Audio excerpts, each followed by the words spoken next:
Na ipakita ko lang sa inyo ay nandito tayo ngayon sa Dimasalang.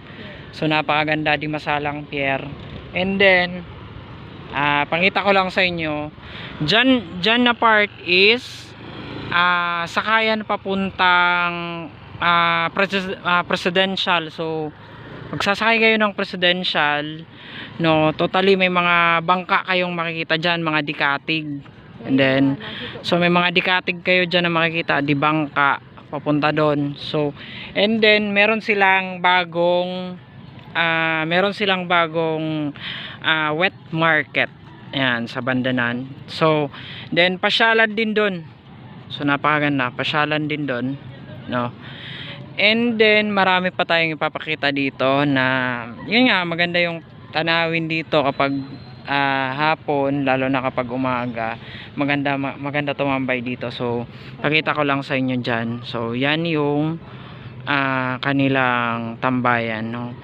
So actually may mga upuan, and then pwede mamasyal. So maganda. So mas maganda dito pumunta, mamasyal. So di natin alam kung ano yun. Yan.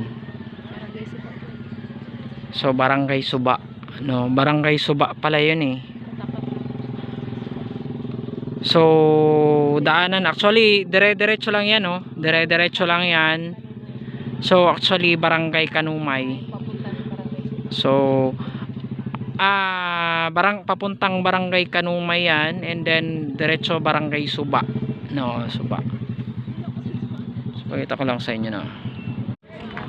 So papunta naman doon, especially papunta naman doon ay papuntang poblasyon, no.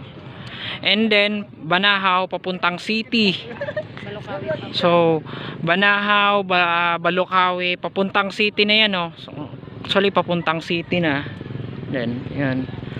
So papunta sa city na. So dire-diretso na yan, papunta sa city. Then makita nyo, halos lahat may mga bahay. Yan. And then yun, pakita ko lang sa inyo. Actually yun yung dating merkado nila, o dating wet market, no, na tinatawag nila. And then meron na silang bagong merkado or wet market ngayon, no? So palengke. And then maganda, ano.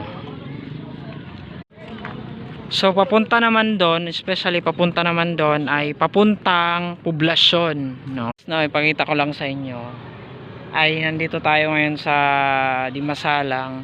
So napakaganda